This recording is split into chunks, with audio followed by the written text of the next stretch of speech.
بسم اللہ الرحمن الرحیم۔ آج ہم ڈسکس کریں گے کتب احادیث کی اقسام۔ آپ نے اکثر دیکھا ہوگا کہ آپ کے سامنے اکثر جب احادیث کی کتابوں کے نام آتے ہیں تو کسی کے ساتھ جامع لکھا ہوتا ہے، کسی کے ساتھ مستدرک، کسی کے ساتھ معجم، کسی کے ساتھ جو ہے صحیح لکھا ہوتا ہے، کسی کے ساتھ مسند لکھا ہوتا ہے، کسی کے ساتھ سنن۔ تو آخر کتابوں کے ساتھ ان ناموں کے لکھنے کی کیا وجہ ہے، اور یہ نام ہمیں کیا بتاتے ہیں، یا اس سے ہمیں کیا پتہ چلتا ہے؟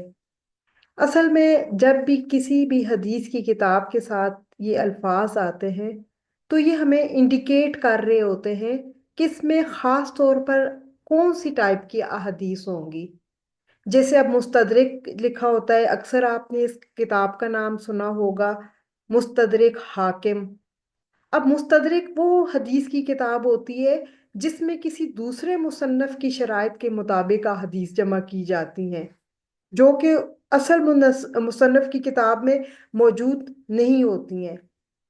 اب جب کسی کتاب کے ساتھ مستدرک لکھا ہوگا تو فوراً ایک پڑھنے والے کو سمجھ آ جائے گی کہ یہاں پر کس قسم کی احادیث ہوں گی۔ اسی طرح سے معجم لکھا ہوتا ہے، جیسے معجم طبرانی ہے۔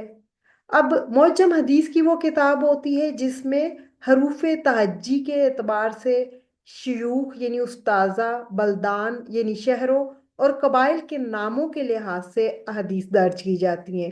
جیسے معجم طبرانی ہے، پھر اس میں کبیر طبرانی بھی ہے، متوسط بھی ہے، صغیر بھی ہے۔ تو ہم ایک ایک ٹاپک کو دیکھیں گے تاکہ جب ہمارے سامنے کبھی یہ لفظ آئیں تو ہمیں فوراً اتنا پتہ ہو کہ اس میں کس طرح کی احادیث ہوں گی۔ تو سب سے پہلے آج جو ہم لفظ دیکھیں گے وہ ہے جامع۔ جامع جیسے کہ اپنے نام سے ہی وہ ظاہر ہو رہا ہے، جامع مکمل۔ جامع حدیث کی وہ کتاب ہوتی ہے جس میں اسلام سے متعلق تمام موضوعات کو کور کیا جاتا ہے، یعنی اس میں عقائد سے ریلیٹڈ بھی احادیث ہوں گی، احکام سے ریلیٹڈ بھی احادیث ہوں گی۔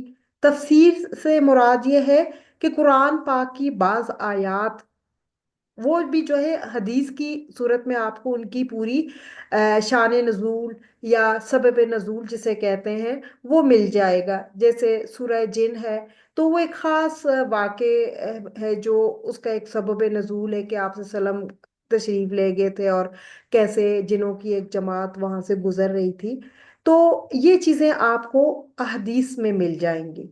اسی طرح سے جنت اور دوزخ وغیرہ سے جو ریلیٹڈ جتنی بھی احادیث ہوں گی وہ جامع میں موجود ہوں گی۔